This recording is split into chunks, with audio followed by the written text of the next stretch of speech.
Welcome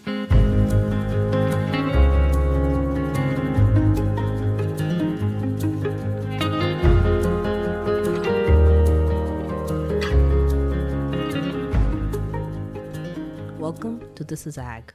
This is Kirti Mutatkar, the President and CEO of United Ag. Today, I'm in conversation with Alex Van Wingerden, the owner and CEO of Westland Floral.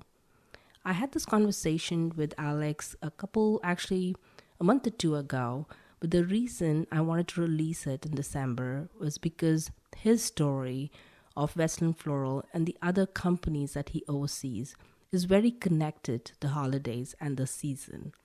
The poinsettias, the cut flowers, orchids, and everything that we get excited about during the season of giving. So please enjoy my conversation with Alex.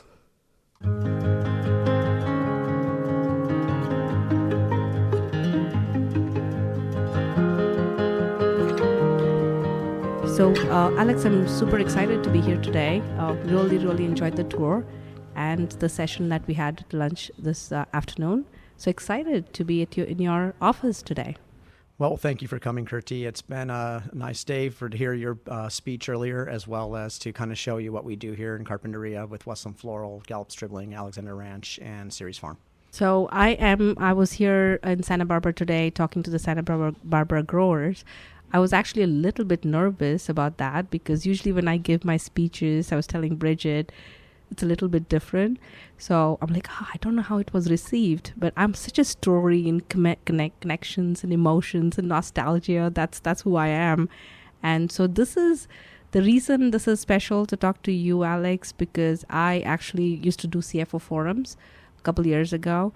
I used to come in this region and Case used to come in to my sessions and I kind of built a bond with him. I remember asking him, you should get more involved with United Ag at that point. Right. So it feels after COVID and after what we've been through, it's very cool to connect with you and just listening to you right now when you're giving the tour and getting to know you. This is going to be an amazing I think I found a friend already. Yeah, no, we did. We definitely seem to have some common interest as far as our passion for agriculture, for sure. Right. So how did you get interested in agriculture? I was born and raised. We lived on the farm. I went outside and played tree houses within the avocado trees, as well as I would grow my own little flowers in little areas between the trees. I would take extra plants that were left over from the greenhouse, try to make them flower, not realizing that mums needed photoperiodism to get tall, so mine were always short.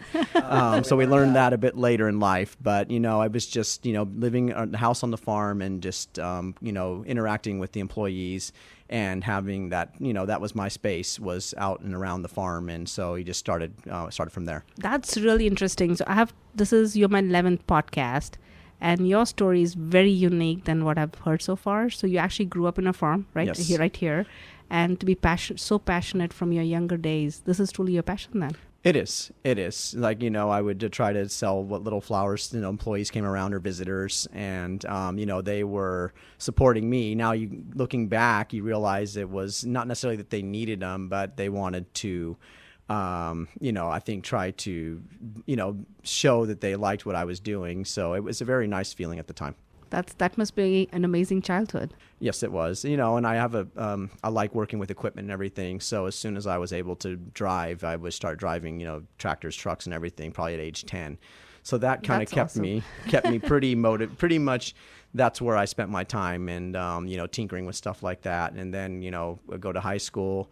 I did play some sports, basketball and stuff, so it kind of took a little bit of a break, and then college up at Cal Poly San Luis Obispo, where I studied horticulture and ag business and so forth, and then kind of came back basically 2 days after I graduated, and we started expanding the Gerber program here at Westland Floral from 0 acres to 10 acres. And at that point, we started that in year 2000. We were fully expanded to 10 acres in 2005. And unfortunately, with the market pressures that we're facing, and difficulty of competing with Colombian, imports, a little bit from Mexico, but foreign competition, in 2017, we had to actually start reducing our Gerber footprint, and we moved into a cannabis crop that was more lucrative at the time. So we definitely diversified into that. We continue to do some cannabis. We do cut flowers that we make farm-made bouquets going into the supermarkets locally. And then we have our orchid program at Gallup and Stribling, which is one of our more exciting points at this point in history, just because there's less people growing orchids, and we are to be the biggest grower in the United States. And so we're going to definitely put our emphasis more on the orchids, which are unique, very popular item to our consumers at this time. And then we also diversified into our agricultural crops of basically produce, which is lettuce, herbs, and microgreens. And that's under the umbrella of Alexander Ranch. So you have 3 companies right now, right? So that must keep you really busy. Yes. So you have orchids, you are also growing produce, and you have the cut flowers and the cannabis. Yeah, so that's 4 companies total. 4 companies. So Ceres Farm is the cannabis company. So when you're thinking the orchids, this was very interesting to me. During COVID, they shot up like big time. Is there something? Was that California or even US, right? Were we always the buyers of orchid, or is that a new thing that you see a trend? No, I think COVID actually reduced the amount purchased. It did? Okay. We had some serious struggles. It happened right around March 15th, which was a couple weeks before Easter. So Easter, which is our second biggest orchid holiday, was very low volume holiday. We lost a lot of product. So, and then Mother's Day came back okay because people, everyone has mothers. COVID people had gotten used to it for a couple months, and, the supermarkets were willing to buy again because when COVID hit, our orders were basically told cancel all the POs. We had product in the cooler that, $40,000 of product that they basically just called and said, we're not going to take. So what did you do with that? We ended up donating some of it, and we were able to sell a little bit locally, and some of it had to be discarded. Oh, that's unfortunate. 2020 was a tough year all the way through. I would think the other way around, because when you really think flowers and the impact, what we've seen from the healthcare industry and what it can have, especially with the anxiety and the stress and what we saw happen during COVID, you would think people would give more flowers or have the flowering industry would be more. Right? No, and I think as things rebounded, that happened, but that didn't happen till that May for Mother's Day. Mother's Day is what opened up that market. Okay, so May 2020. Again. Okay. Yeah, and but beforehand, retailers were just too scared. They didn't know. I mean, people were in lockdown essentially. They didn't know who was going to the stores. They were limited in people because of people giving COVID. So they were more concerned about putting food on the shelves, and floral took a back seat to that at that time. So one of the things I also, from not just flowers or any of the agricultural produce that we have, it's a very long-term game, right? Because you're thinking Mother's Day or Christmas, or let's say right now, right? You're planting in June. Yes. For December. Correct. So you have to really think through this, because like anybody else, you're not bringing it to the market in a month or two, right? It's a long term. It is. I mean, we basically by February need to know what Christmas is going to look like. So you finish your sales in December, you got January off. By February, you got to have the plan again. Right. And then how does that play into your financial? That must be really hard to estimate. Well, you're speculating. We try to ask people to kind of put their orders in right away once they know what they've done. Most people want to just, hey, Christmas is done, and they forget about it for a bit. So it's hard for us. So we really do grow on speculation. Yeah. And then over the next couple months is when we kind of see the orders start coming in. And if we had a good year, we'll just schedule a little bit extra, and then we just kind of keep going. And then if we have a difficult year, we might go back. But for now, the last 3 years have been very good. So when you think of, you've grown up in this industry, right? So when you look back, do you ever? So what are the lessons learned? What made you stay here? I know it's a very hard job, and it's very. Just talking through from an expense standpoint, from the future and what's happening, it's a stressful, but looks like it's a very, it's adding something to you. What is that? For me, it is a passion, and it's a hobby. It's your life. I mean, I don't have a lot of, outside of my family and my kids, it's my job. And, when you're growing plants, it's just like raising a family in a sense that these plants are alive. They need care all the time. You're responsible to provide water, the right temperature, and whatever those plants need to be successful. And obviously, when it's your livelihood, you cannot have failures. So you're doing everything you can. So it takes a lot of time outside of your day. But it's just, I think, the challenge, but also the pride you take in starting something from seed, plant, plug, to growing that crop to its finished state. When you make a sale, it's a rewarding feeling. I mean, occasionally I do go to the farmer's market, and my kids have done it a few times, and that's kind of brought me back into the farmer's market versus having employees do it. But it's a nice, rewarding feeling to say that we grown this. People ask questions like how, they figure out who you are, and then they start asking questions like, how do you do this? How is this crop grown? And so forth. But for me, it's more so is just working the ground, planning something and watching it succeed. Yep. It actually feels, I'm a little envious of that because that is, you're right. It's like nurturing and you seeing the product from the beginning to the end, and then the pride that you get from when people appreciate it, right? Right. Well, as a farmer, I mean, you're the grower, you're the doctor, you are the protector, you're doing everything to that plant. If Mother Nature is going to give you a storm that's going to be aggressive, you have to figure out a way to protect the plant. If it's sick, you find ways through different remedies to try to help that plant get past a virus or, rots, funguses and stuff like that. And then, with pests and everything else, we try to do what we can to protect the plant. Our strategy starts more so with like IPM, which is integrated pest management, where we're using a combination of if we can use our natural enemies in combination with lower risk chemicals to repel pests. That's where we start. A lot of things have gone more to organic chemistries too. But all those challenges are how we get that plant from start to finish. Agreed. It definitely is envious. Yeah, no, it is. It is. I can see why you're passionate about it. Yeah, for sure. And I think one thing I haven't touched on is the people that we work with in agriculture. Yeah.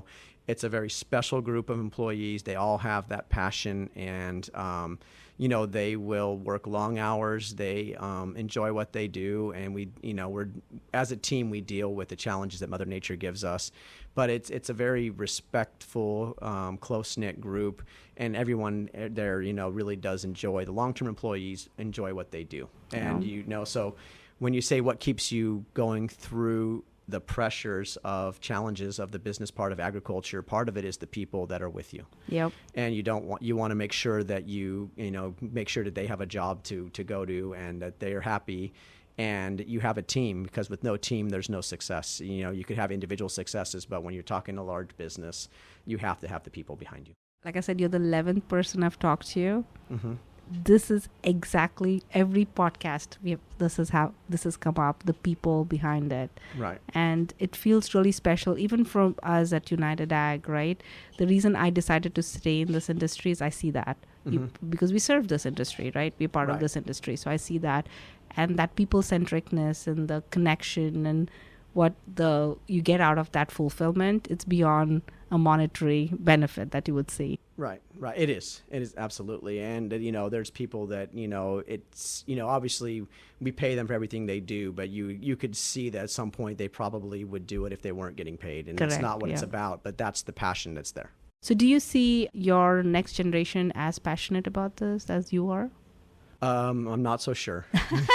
I'm not so sure. I do have 3 children. They're triplets, all 15 and a half right now. They have lately expressed a little bit of interest in what we're doing, and they like, participating, which has been nice for me to see.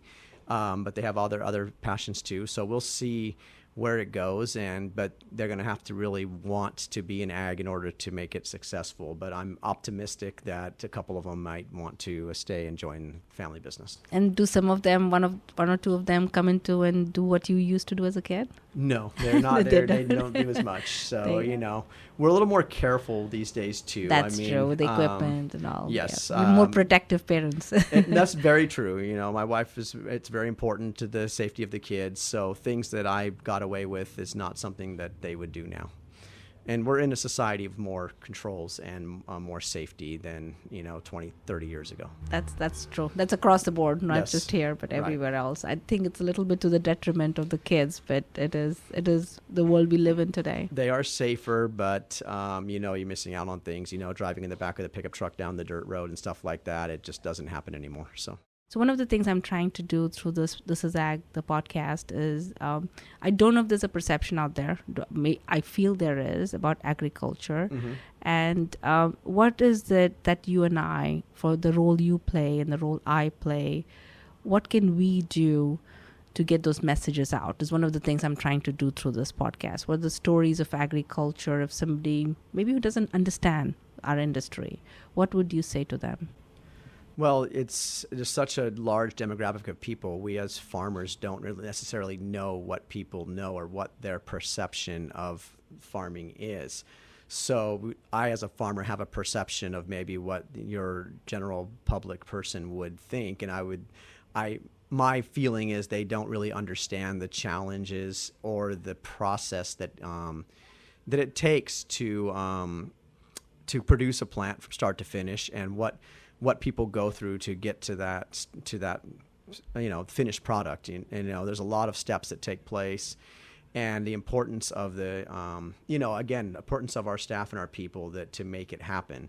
I think at certain points there's a perception that people just say, hey, your product's in the store, I get to buy it, how convenient. Right. But they don't understand, that there's roots on a plant, that it got started by seed. And, to some extent, you see certain programs where they're trying to educate the younger generation or anybody. You see local gardens sprouting up in towns. You see certain groups that are educating people on the risks and or concerns of diabetes. And there's groups that are teaching people with how to eat healthy, and they're trying to show them how plants are produced. So you do have a group of people that are definitely trying to bring that to the forefront. But in general, when people come and visit, that's where you see they're like, oh, it's amazing. It's there's a lot of questions. But if they don't visit the farm, they definitely don't see exactly where everything comes from. Talking to a lot of people in the industry, it's really hard to be in this industry in California today. Yes. What's your experience like? No, I mean, we are challenged. The business climate has been very uninviting. We are a high labor industry, and we deal with high costs, high taxes, insurance costs, and UABT even. I mean, Right. the amount of money that has to be allocated towards the healthcare and different insurances is significant. And, even utilities and then we're heading towards a potential drought here in California. So water prices as well as water management fees, et cetera, are going to be going up. Right now, everything is high. Regulatory costs, regulatory guidelines. The cost of regulation. It's just, compliance is the word I'm looking for, is an additional cost that we didn't have 15 years ago. Just dealing with the different entities, the paperwork, that's what takes a little bit of the love out of farming, is dealing with all of the different aspects of business, and dealing with things that sometimes don't always make sense. That's true, and it's so unfortunate, and sometimes you're saddened by it that this That's is right. We're burdened by so much of compliance issues, and most of it doesn't seem to really have an impact, right? So Right. It doesn't really mean anything. You're just Right. doing it for the sake of doing it, all this paperwork sometimes. That's correct. There's regulatory agencies, and they have what they want to get across. And in the end, farmers are very resourceful people and very non-wasteful people. So, we use as little fertilizer as possible. We work through, in our case, we recycle a lot of our fertilizer water, because for one thing, it's more compliant with the water regulations we deal with. But on the other side, it also saves money, and to be able to capture fertilizer and reuse it. So, the farmer did it more on a sustainability, That's true. basically to get us on a sustainability purpose, whereas it's, in our case, served it to help us ease some of the regulation that we had to deal with. But there's still a lot of oversight and paperwork that does create a cost that we have to manage. What would somebody like around Bridget's generation, right, who's thinking of agriculture as a career, what do we think? How do we get them excited about agriculture, in your opinion? If anyone's young and interested, it's patience, because it's sometimes when you jump in immediately, you may see a few things that you don't like the dirtiness, or, sometimes the smells. People use organic matter that, it doesn't smell the most friendly to people's noses and stuff. So, it's if you have an interest in agriculture, it's patience and observe, take the time to see enough before you make a decision if it's for you or not. That's a good point. But I think that's a fulfilling one. Once if you're really interested in it, it's a very fulfilling career to have. Yes, but I do believe that most people who get into ag don't usually leave it. So yeah, because I think it becomes that's what happened to me, right? I accidentally fell into this industry, right, and I did not want to get out of this industry. There is a very different fulfillment out of this. Right, and it's a very diverse industry as well. I mean, you've got the farmer at the bottom that starts the crop, but then you have the scientists that do the research, new seeds, new breeding, varieties like that. You've got the people who work on the crop protection side of things, where they're coming up with chemistries to help, protect these crops. And, otherwise you also, natural enemies, entomologists, and that came up a little bit at lunch today. Mm-hmm. I think whoever's at my table heard about that. So, it's diverse in many ways. The universities, the different professors that, if you go through the university system, dealing with, entomology, crop protection, water resources, different soil patterns or soil types. Those are things that you learn over time, like, a clay soil is not going to be as easy as growing into more of a sandy loam, stuff like that. So it takes time and energy. And again, I think it's more the people that stay in this industry. It's because the passion of the people and the teamwork that comes along with it.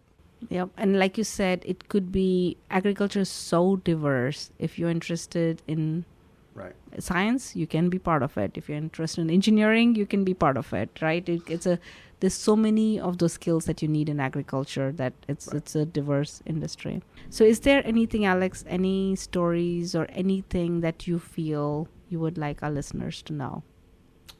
At this point, I think I've kind of shared the majority of what I can. I think the biggest thing is what I would say is buy local, whether it's here in Santa Barbara County, local, or California grown. It supports the local industry. We ship products all over the United States and stuff like that. But for consumers to kind of look at where their products are coming from and try to support, your domestic American growers and, what we do here in the United States of America. Is that to support your community, or is there any other added benefit to that, you think? In what aspect? From buying local. It obviously helps the community when, as farmers, we, in our family, our local, we do give back to the community quite a bit. But, buying local, it's more so versus foreign competition. Support the American grower, people here in the United States of America who are trying to make it work under what we consider safer conditions. And, we're dealing with more requirements, but then again, we feel that, hopefully there's a safer product being produced, but realize that it's important to support the local growers, whether countrywide, countywide, or what have you, and before looking at foreign products. Yep, which is very true. And the reason I ask you this question, because as in the industry, very community-based industry, right? Giving back to the community. Absolutely. Their farming operations help colleges and hospitals and our health and wellness centers or different. It's a very community-based thing. Right. So I think that to be part of a community is more important than anything else when you think of that and look at California grown. Yeah, no, for sure. Thank you for the time, to kind of get to know us and myself and, what we do here at the different companies, Westland Floral, Gallup and Stribling, Alexander Ranch, and Ceres Farm. So, we hope to be here a long time, and hopefully the next generation steps up. But for the most part, yeah, here we are. We're online on gallupandstribling.com as well, and Westland Floral. So, we have our local store here as well. Anybody's interested, we do tours every so often. We try to voice that through email blasts or through our website. So anyone who's interested, we're here to share what we do. Alex, this has been really, really good, because every time I've taken quite a few of these tours, but every time you learn something new, right? When we're going through the farm and being from a CFO days, right, looking at your income statement and all the line items that you see on an expense and the cost of growing what you sell, it's just astounding. So to support any of that would be an awesome thing. But more than anything else, I think as we connect and we get to know each other at a deeper level, it's always great. And I say it's like my one starfish at a time story, right? If I connect and make one friend, that's success to me. Absolutely. So even if we don't have any people listening to this, but you and I connected, you and I got to know each other, I think that was an awesome experience. So thank you for that. No, I appreciate that. And it is about the people we meet as we go through life. And, at least in my experience, most people I've met, have always been good relationships. So, and as time goes around, you kind of go back to those people you've met, or you realize that person can help you and you rekindle that relationship. So it's important. The people you meet and the people you work with are critical. Thank you. So thank you for taking the time to share your podcast and come visit us today. Thank you. Thanks, Alex.